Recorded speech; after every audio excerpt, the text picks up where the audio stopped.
بسم اللہ الرحمن الرحیم۔ السلام علیکم ورحمۃ اللہ وبرکاتہ۔ 4 حدیثیں ایسی ہیں کہ جن میں سے 3 حضرت علی رضی اللہ تعالیٰ عنہ کی فضیلت میں ہیں اور ایک حضرت فاطمہ زہرا رضی اللہ تعالیٰ عنہ کی فضیلت میں ہے۔ یہ 4 حدیثیں ایسی ہیں کہ جن کا شیعہ رافضی غلط استعمال کرتے ہیں اور انہیں صحابہ کے خلاف استعمال کرتے ہیں، تو میں نے ضروری سمجھا کہ اس پر ایک ویڈیو بنائی جائے اور یہ ساری حدیثیں آپ کے سامنے پیش کی جائیں، اور پھر ان حدیثوں کے سہارے شیعہ رافضی کس طرح سے لوگوں کو دھوکہ دیتے ہیں، ان کے اس دھوکے کو آپ کے سامنے بیان کیا جائے۔ تو آئیے وہ 4 حدیثیں میں 1 بائی 1 مختصر آپ کے سامنے ذکر کرتا ہوں۔ ان میں سے پہلی حدیث یہ ہے کہ علی سے صرف مومن ہی محبت کرے گا اور صرف منافق ہی ان سے بغض رکھے گا۔ دوسری حدیث پیش کی جاتی ہے کہ نبی کریم صلی اللہ علیہ وسلم نے فرمایا کہ جس نے علی کو گالی دی اس نے مجھے گالی دی۔ اور تیسری حدیث پیش کی جاتی ہے کہ نبی کریم صلی اللہ تعالیٰ علیہ وسلم نے فرمایا یا اللہ جدھر علی ہوں ادھر حق کو کر دے، یعنی کہ جدھر حضرت علی ہوں گے ادھر ہی حق ہوگا۔ اور چوتھی حدیث جو ہے وہ حضرت فاطمہ کی فضیلت میں ہے، وہ یہ ہے کہ نبی کریم صلی اللہ تعالیٰ علیہ وسلم نے فرمایا کہ فاطمہ میرے جگر کا ٹکڑا ہیں اور جس نے انہیں تکلیف پہنچائی اس نے مجھے تکلیف پہنچائی۔ تو یہ 4 وہ حدیثیں ہیں کہ جن کا غلط استعمال کیا جاتا ہے اور ان حدیثوں کو دوسرے صحابہ کے خلاف استعمال کیا جاتا ہے۔ اور وہ کیسے استعمال کیا جاتا ہے، آئیے میں 1 بائی 1 آپ کو بتاتا ہوں اور پھر اس کے ساتھ ہی میں اس کا جواب بھی آپ کے سامنے پیش کرتا ہوں۔ اب یہاں پر جو سب سے پہلے حدیث ہے کہ علی سے صرف مومن ہی محبت کرے گا اور ان سے صرف منافق ہی بغض رکھے گا،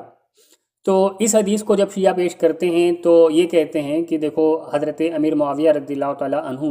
اور دوسرے جن صحابہ نے ان سے جنگ کی، ان سے لڑائی کی، تو وہ سب ان سے بغض رکھتے تھے، اور اس لیے اس حدیث کی روشنی میں ثابت ہوا کہ علی سے بغض رکھنے والا منافق ہوگا۔ تو اس طرح سے شیعہ رافضی یہ کہتے ہیں کہ وہ تمام کے تمام جو صحابہ تھے، حضرت امیر معاویہ اور حضرت طلحہ، حضرت زبیر اور جتنے بھی صحابہ ان کے گروپ میں شامل تھے، تو شیعہ رافضی کہتے ہیں کہ وہ سب کے سب منافق تھے اور وہ حضرت علی سے بغض رکھتے تھے۔ تو اب آئیے اس کا جواب بھی سن لیں۔ پہلی بات تو یہ ہے کہ حضرت امیر معاویہ یا کسی بھی صحابی کو حضرت علی سے بغض نہیں تھا، کسی بھی کتاب میں ایسا نہیں لکھا ہے کہ انہیں بغض تھا۔ یہ ایک بات ہو گئی۔ دوسری بات یہ کہ یہ جو حدیث حضرت علی کی فضیلت میں آپ پیش کر رہے ہیں اور اس کو استعمال کر کے آپ نے حضرت امیر معاویہ کو معاذ اللہ منافق کہنے کی کوشش کی ہے، آئیے میں اسی کی طرح ایک اور حدیث آپ کے سامنے پیش کرتا ہوں۔ صحیح بخاری میں حدیث نمبر 17 پر امام بخاری نے روایت نقل کی ہے۔ نبی کریم صلی اللہ تعالیٰ علیہ وسلم فرماتے ہیں کہ انصار سے محبت رکھنا ایمان کی نشانی ہے اور انصار سے کینہ رکھنا نفاق کی یعنی منافق ہونے کی نشانی ہے۔ تو اب دیکھیں بالکل یہی حدیث، اسی معنی کی حدیث حضرت علی کے تعلق سے تھی، جس کو شیعوں نے غلط استعمال کیا اور یہ کہہ دیا کہ حضرت امیر معاویہ وغیرہ یہ سب منافق تھے معاذ اللہ۔ تو جس طرح آپ نے اس حدیث کو حضرت امیر معاویہ کے خلاف استعمال کر کے انہیں منافق کہنے کی کوشش کی ہے، اسی طرح اس حدیث کی روشنی میں خود شیعہ بھی منافق ثابت ہو جاتے ہیں، کیونکہ شیعہ رافضی بھی انصاری صحابہ سے بغض رکھتے ہیں، کینہ رکھتے ہیں، اور یہ حدیث بھی کہتی ہے کہ جو ان سے بغض رکھتا ہے وہ منافق ہوگا۔ تو پھر جس طرح کی حدیث کو لے کر شیعوں نے حضرت امیر معاویہ کو معاذ اللہ منافق کہا، اسی طرح کی دوسری حدیث سے خود شیعہ بھی منافق ثابت ہو گئے۔ اب حضرت علی کے بارے میں دوسری حدیث ہے کہ جس نے علی کو گالی دی اس نے مجھے گالی دی، اور پھر شیعہ یہ کہتے ہیں کہ دیکھو نبی کریم صلی اللہ تعالیٰ علیہ وسلم کو گالی دینا کفر ہے، اور جس نے علی کو گالی دی اس نے حضور کو گالی دی، اور جس نے حضور کو گالی دی یعنی کہ وہ کافر ہو گیا۔ اور پھر شیعہ رافضی یہ دعویٰ کرتے ہیں کہ حضرت امیر معاویہ رضی اللہ تعالیٰ عنہ اور ان کے جو ساتھی تھے وہ حضرت علی کو معاذ اللہ گالی دیتے تھے اور گالی دینے کا حکم دیتے تھے۔ پہلی بات تو یہ کہ حضرت امیر معاویہ نے کبھی بھی حضرت علی کو گالی نہیں دی اور نہ کسی کو حکم دیا ہے ایسا۔ جو بھی روایتیں شیعہ رافضی اس تعلق سے پیش کرتے ہیں وہ ضعیف ہیں، اور ان پر میں ایک الگ سے ڈیٹیلڈ ویڈیو بنا چکا ہوں، آپ وہاں سے جا کر انہیں دیکھ سکتے ہیں۔ تو پہلی بات تو یہ ہوئی کہ حضرت امیر معاویہ نے کبھی انہیں گالی دی نہیں اور نہ گالی دینے کا حکم دیا۔ اب دوسرا الزامی جواب یہ ہے کہ جس طرح اس حدیث کو استعمال کر کے شیعوں نے حضرت امیر معاویہ رضی اللہ تعالیٰ عنہ اور دوسرے صحابہ کو معاذ اللہ کافر کہنے کی کوشش کی ہے، تو آپ کو بتا دوں کہ یہ جو حدیث ہے اسی طرح کی ایک اور حدیث بھی موجود ہے۔ امام احمد بن حنبل نے اپنی کتاب فضائل صحابہ میں حدیث نمبر 1 پر حدیث لکھی ہے۔ نبی کریم صلی اللہ تعالیٰ علیہ وسلم نے اپنے صحابہ کے بارے میں فرمایا جس نے ان سے محبت کی تو میری محبت کی وجہ سے محبت کی، اور جس نے ان سے بغض رکھا تو اس نے مجھ سے بغض رکھنے کی وجہ سے بغض رکھا، اور جس نے انہیں تکلیف دی اس نے مجھے تکلیف دی، اور جس نے مجھے تکلیف دی اس نے اللہ کو تکلیف دی۔ تو اب شیعہ رافضیوں نے جو یہ اصول بنایا تھا کہ جس نے علی کو گالی دی اس نے مجھے گالی دی، اور پھر جھوٹ بول دیا کہ حضرت امیر معاویہ نے حضرت علی کو گالی دی تھی، اس طرح انہوں نے حضور کو گالی دی، اور پھر اس طرح سے جس نے حضور کو گالی دی وہ کافر ہو گیا۔ تو پھر انہی شیعوں کے اصول سے اب یہ حدیث بتاتی ہے کہ جس نے حضور صلی اللہ تعالیٰ علیہ وسلم کے صحابہ میں سے کسی سے بھی بغض رکھا، کسی کو بھی برا بھلا کہا، تو اس نے حضور صلی اللہ تعالیٰ علیہ وسلم سے بغض رکھا، اور جس نے صحابہ میں کسی کو تکلیف دی اس نے حضور کو تکلیف دی، اور جس نے حضور کو تکلیف دی اس نے اللہ کو تکلیف دی۔ تو شیعہ رافضی تو کھل کر حضور صلی اللہ علیہ وسلم کے صحابہ کو برا بھلا کہتے ہیں، یعنی کہ انہیں تکلیف دیتے ہیں، ان سے بغض رکھتے ہیں۔ تو اس طرح ثابت ہو گیا کہ شیعوں کو حضور صلی اللہ تعالیٰ علیہ وسلم سے بغض ہے، اور شیعہ کیونکہ صحابہ کو تکلیف دیتے ہیں اس طرح وہ حضور کو تکلیف دیتے ہیں، اور جس نے حضور کو تکلیف دی اس نے اللہ کو تکلیف دی، اور جس نے اللہ کو تکلیف دی ظاہر ہے کہ اس کا ایمان نہیں بچا، وہ کافر ہو گیا۔ تو جس طرح کی حدیث کو لے کر شیعوں نے معاذ اللہ صحابہ کو کافر ثابت کرنے کی کوشش کی تھی، اسی طرح کی دوسری حدیث کی روشنی میں خود شیعہ رافضی بھی کافر ہو گئے۔ اب آئیے تیسری حدیث کی طرف چلتے ہیں، اور وہ حدیث یہ ہے کہ نبی کریم صلی اللہ علیہ وسلم نے فرمایا کہ یا اللہ جدھر علی ہو ادھر حق کو کر دے، یعنی کہ جدھر حضرت علی ہوں گے ادھر حق ہوگا۔ تو اس کا مطلب یہ ہوا کہ حضرت علی کبھی بھی غلط راستے پر نہیں چل سکتے۔ یہ بالکل درست بات ہے، لیکن شیعہ رافضی اس حدیث کا غلط استعمال کرتے ہیں، اور پھر یہ کہتے ہیں کہ دیکھو حضرت علی کے خلاف حضرت امیر معاویہ نے جنگ کی، اور ان کے ساتھ کئی صحابہ نے ان سے جنگ کی، تو یہ حدیث بتاتی ہے کہ جدھر حضرت علی ہوں گے ادھر حق ہوگا، یعنی کہ جو ان کا مد مقابل ہے، جو ان کے سامنے کھڑا ہوا ہے، وہ باطل ہے، مردود ہے، وغیرہ وغیرہ۔ پھر شیعہ بہت ساری باتیں بتاتے ہیں۔ تو آئیے اب اس کا جواب بھی سن لیں کہ جس طرح سے آپ نے اس حدیث کا استعمال کرتے ہوئے یہ کہا کہ حضرت علی کے لیے حق پر ہونے کی دعا ہے تو سامنے جو بھی ہوگا وہ باطل ہوگا، تو اسی طریقے سے دوسری بھی ایک حدیث ہے، امام ترمذی نے اس کو اپنی سنن میں نقل کیا ہے، حدیث نمبر 3842 پر نبی کریم صلی اللہ تعالیٰ علیہ وسلم نے حضرت امیر معاویہ رضی اللہ تعالیٰ عنہ کے تعلق سے فرمایا کہ یا اللہ انہیں ہدایت دینے والا اور ہدایت یافتہ بنا دے۔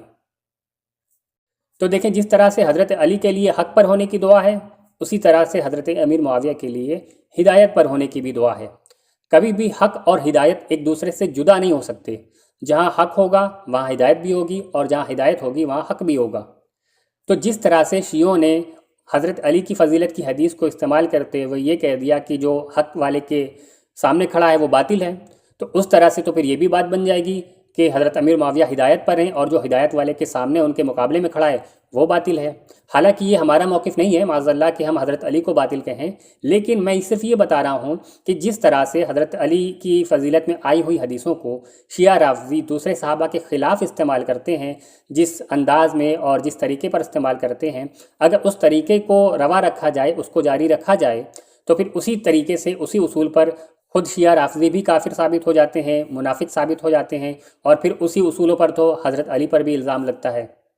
اب جو چوتھی حدیث ہے حضرت فاطمہ رضی اللہ تعالیٰ عنہ کی فضیلت میں، وہ یہ کہ نبی کریم صلی اللہ تعالیٰ علیہ وسلم نے فرمایا فاطمہ میرے جگر کا ٹکڑا ہے، اور جس نے انہیں تکلیف دی اس نے مجھے تکلیف دی۔ اس حدیث کو پیش کر کے شیعہ رافضی یہ کہتے ہیں کہ دیکھو حضرت ابوبکر نے حضرت فاطمہ کو باغ فدق نہیں دیا تھا، اس طرح حضرت ابوبکر نے انہیں تکلیف دی، اور پھر حضور نے فرمایا کہ جس نے انہیں تکلیف دی اس نے مجھے تکلیف دی، اور جس نے اللہ کے رسول کو تکلیف دی پھر وہ تو مسلمان نہیں رہے گا۔ اس طرح سے شیعہ اس حدیث کو حضرت ابوبکر کے خلاف استعمال کرتے ہیں، اور معاذ اللہ بات کو کفر تک لے جاتے ہیں۔ تو آئیے سب سے پہلے میں آپ کو یہ بتا دوں کہ یہ جو حدیث ہے جس میں حضور نے فرمایا کہ فاطمہ میرے جگر کا ٹکڑا ہے، اور جس نے انہیں تکلیف دی اس نے مجھے تکلیف دی، یہ جو حدیث ہے یہ حضور نے کب اور کس کے بارے میں بیان فرمائی تھی؟ آئیے وہ میں آپ کے سامنے پیش کرتا ہوں۔ امام مسلم نے اپنی صحیح مسلم میں حدیث نمبر 6310 پر حدیث نقل کی ہے، حضرت علی نے ابو جہل کی بیٹی کے لیے نکاح کا پیغام بھیجا، جبکہ حضرت فاطمہ ان کے نکاح میں موجود تھیں۔ اس پر حضرت فاطمہ رضی اللہ تعالیٰ عنہ نبی کریم صلی اللہ تعالیٰ علیہ وسلم کی خدمت میں حاضر ہوئیں، یعنی کہ حضرت فاطمہ کو یہ بات بری لگی کہ حضرت علی ابو جہل کی بیٹی سے نکاح کرنے جا رہے ہیں، تو حضرت فاطمہ کا دل دکھا اور حضور کی بارگاہ میں آئیں اور شکایت کرنے لگیں، اور کہا کہ آپ کی قوم کے لوگ آپس میں یہ باتیں کرتے ہیں کہ آپ کو اپنی بیٹیوں کے معاملے میں غصہ نہیں آتا، کیونکہ حضرت علی نے ابو جہل کی بیٹی کے پاس نکاح کا پیغام بھیجا ہے۔ یہ سن کر نبی کریم صلی اللہ تعالیٰ علیہ وسلم صحابہ کرام کے درمیان کھڑے ہوئے، اللہ کی حمد و ثنا بیان کی اور فرمایا، فاطمہ میرے جگر کا ٹکڑا ہے، میں اس بات کو اچھا نہیں سمجھتا کہ اسے آزمائش میں مبتلا کیا جائے۔ تو پتہ چلا کہ یہ جو روایت آئی ہے، نبی کریم صلی اللہ علیہ وسلم نے فرمایا ہے کہ فاطمہ میرے جگر کا ٹکڑا ہیں اور جس نے انہیں تکلیف دی اس نے مجھے تکلیف دی،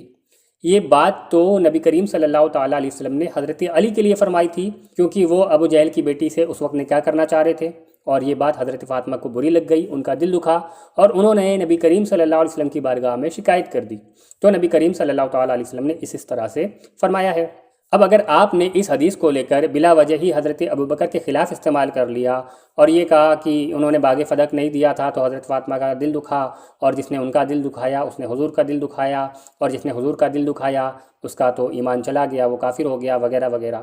تو پھر اصل بات تو یہ ہے کہ یہ حدیث تو حضرت علی کے لیے حضور نے فرمائی تھی، تو کیا آپ یہی فتویٰ حضرت علی پر بھی لگائیں گے کہ انہوں نے حضرت فاطمہ کا دل دکھایا؟ پھر آپ یہی بات کہیں گے کہ پھر انہوں نے رسول اللہ کا دل دکھایا اور جس نے رسول اللہ کا دل دکھایا، وغیرہ وغیرہ؟ تو دیکھیں کہ یہ جو بھی حدیثیں ہیں، 4 حدیثیں، ان میں سے 3 حضرت علی رضی اللہ تعالیٰ عنہ کی فضیلت میں آئی ہیں اور ایک جو ہے وہ حضرت فاطمہ کی فضیلت میں آئی ہے۔ تو یہ جو فضیلت کی حدیثیں ہیں انہیں صرف فضیلت میں ہی استعمال کیا جائے، صرف فضیلت میں ہی رہنے دیا جائے۔ اگر آپ اس کا غلط استعمال کرتے ہیں، ان حدیثوں کو دوسرے صحابہ کے خلاف استعمال کرتے ہیں، تو جس طریقے سے، جس اصول سے آپ اسے دوسرے صحابہ کے خلاف استعمال کر کے معاذ اللہ انہیں منافق اور کافر وغیرہ ثابت کرنا چاہتے ہیں، اسی طریقے اور اسی اصول سے آپ خود بھی منافق اور کافر ثابت ہو جاتے ہیں، اور پھر وہ فتویٰ پلٹ کر کے خود حضرت علی پر بھی آتا ہے۔ حالانکہ حضرت ابوبکر صدیق کے تعلق سے تو کسی بھی حدیث سے یہ ثابت نہیں ہوتا کہ حضرت فاطمہ ان سے ناراض تھیں، کہیں پر بھی نہ تو حضرت فاطمہ نے کسی سے کہا کہ میں ابوبکر سے ناراض ہوں، نہ تو حضرت ابوبکر نے کہا کہ فاطمہ مجھ سے ناراض ہو کر کے چلی گئیں، نہ کبھی ساری زندگی میں حضرت فاطمہ نے حضرت علی سے کہا کہ میں کسی سے ناراض ہوں، حضرت ابوبکر سے ناراض ہوں۔ حضرت فاطمہ کے اپنے الفاظ میں کوئی بھی ایسی گواہی موجود نہیں ہے کہ وہ صحابہ میں کسی سے ناراض تھیں، اور نہ یہ کہیں سے ثابت ہے کہ کسی کے خلاف انہوں نے کسی سے شکایت کی ہو۔ لیکن یہاں پر تو حضرت علی سے ان کا ناراض ہونا بھی ثابت ہے اور حضرت علی کی شکایت کرنا بھی ثابت ہے کہ انہوں نے رسول اللہ کی بارگاہ میں حضرت علی کی شکایت کر دی۔ تو یاد رکھیں، اگر آپ ان حدیثوں کو غلط استعمال کرتے ہیں، حضرت ابوبکر کے خلاف استعمال کرتے ہیں، تو پھر ان سے پہلے یہ فتویٰ پلٹ کر حضرت علی پر آتا ہے۔ اس لیے فضیلت کی حدیثوں کو فضیلت میں ہی رہنے دیا جائے، ان کا غلط استعمال نہ کیا جائے، انہیں کسی بھی صحابی کے خلاف استعمال نہ کیا جائے۔ تو میں ویڈیو کو پھر سے سمرائز کر دوں کہ جس طرح سے یہ حدیث حضرت علی کے بارے میں ہے کہ جو ان سے محبت رکھے گا وہ مومن ہوگا اور جو ان سے بغض رکھے گا وہ منافق ہوگا، اسی طرح سے یہ حدیث تمام انصاری صحابہ کے بارے میں بھی ہے کہ جو ان سے محبت رکھے گا وہ مومن ہوگا اور جو ان سے بغض رکھے گا وہ منافق ہوگا۔ اور شیعوں کو انصاری صحابہ سے بھی بغض ہے، اس لیے شیعہ بھی منافق ثابت ہو گئے۔ اور جس طرح حضرت علی کے بارے میں یہ حدیث ہے کہ جدھر علی ہوں گے ادھر حق ہوگا، اس طرح حضرت امیر معاویہ کے بارے میں بھی حدیث ہے کہ حضرت امیر معاویہ جو ہیں وہ ہدایت پر رہیں گے۔ پھر جس طرح سے یہ حدیث حضرت علی کے بارے میں ہے کہ جس نے انہیں گالی دی اس نے مجھے گالی دی، اسی طرح سے یہ حدیث دوسرے صحابہ کے بارے میں بھی ہے کہ جس نے حضور صلی اللہ تعالیٰ علیہ وسلم کے صحابہ کو برا بلا کہا، ان سے بغض رکھا، اس نے حضور سے بغض رکھا، اور جس نے حضور کو تکلیف دی اس نے اللہ کو تکلیف دی۔ اور حضرت فاطمہ کا دل دکھانے کے تعلق سے یہ جو حدیث ہے، یہ بات حضرت ابوبکر کے لیے حضور نے نہیں فرمائی تھی بلکہ حضرت علی کے لیے فرمائی تھی۔ تو اگر آپ اس حدیث سے کوئی فتویٰ بناتے ہیں تو پھر وہ فتویٰ آپ کو حضرت علی پر لگانا پڑے گا۔ امید ہے آپ کو ویڈیو پسند آئی ہوگی، اسے زیادہ سے زیادہ لائک کریں، چینل کو سبسکرائب کریں، اپنے دوست احباب کو شیئر کریں، ہو سکتا ہے آپ کے ذریعے کسی کی اصلاح ہو جائے۔ السلام علیکم ورحمۃ اللہ وبرکاتہ۔